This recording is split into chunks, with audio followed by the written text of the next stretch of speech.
For the next phase of our march.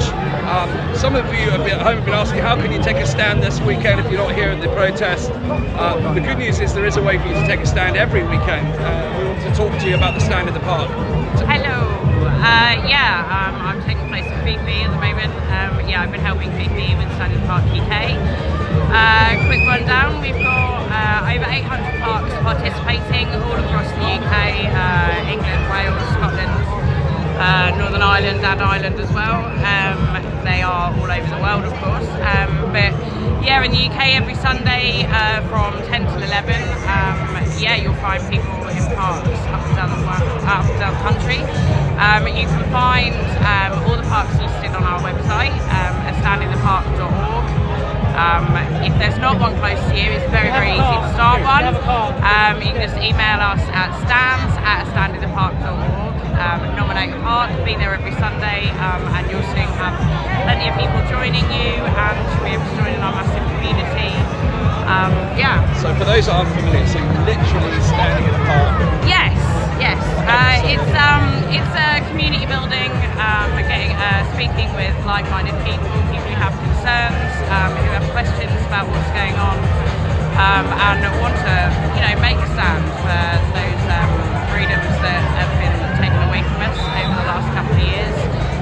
It's not in your face, it's not a protest, it is creating community, making that physical connection, getting to know people, and there are a lot of things that are coming out of that, and I think the way back to a better way of life is by creating communities, getting back to being together, being human, having that physical contact and that connection.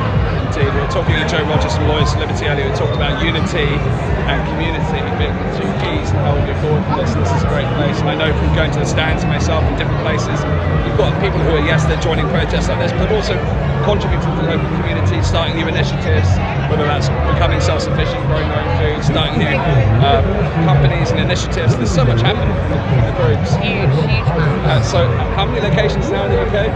It's somewhere upwards of 800, I think. 800 around parks. 800 at last count. So find a park near you. If there wasn't one there, or if there isn't one already, start one yourself. You look out for the yellow, because that's the... we are everywhere, everywhere, that's the colour. Thank you so much for sharing, and excellent work on Stand in the Park. So, thanks, Dan. So the question was, how do we take a stand this weekend? Obviously, if we're here this weekend at the protest, you're doing a great job. If you're sharing this, you're contributing. You can go to the Stand in the Parks, but you can also join this particular campaign as we take 2 weeks to flatten the mandates by taking the blue balloons that we've got on the social media, the jobs over jabs balloon, the blue balloon supporting the NHS. You can put that on your profile picture. If you know someone who's affected by the mandates, who's potentially going to lose their job, you can send them to the Workers of England website where there's guidance. You can send them to the Law or Fiction website where there's legal guidance. There's lots of support people out there whose jobs are threatened. But in order to help save these jobs, we've got to do things like this. We've got to come together. We heard about unity, we heard about solidarity, we heard about community. The reality is we've been celebrating the NHS for the last 2 years for the work they've done during the pandemic. We cannot therefore stand on the sidelines and witness over 100,000 jobs potentially being lost. These mandates is what's threatening those livelihoods. This is all about informed choice and consent. There are people who are making different choices to us, to each other rather. People know my choice by now. But either way, everyone has the right to choose. There are people who are choosing to be vaccinated, there are people who are not being vaccinated. Whatever your choice is, you should own that right. If the government takes away that right, I'll tell you what happens. The government intervenes in our lives in ways that you'll never be able to take back. At least not without a big fight. So this is a really important barrier that we must overcome. We must overcome this legislation, and by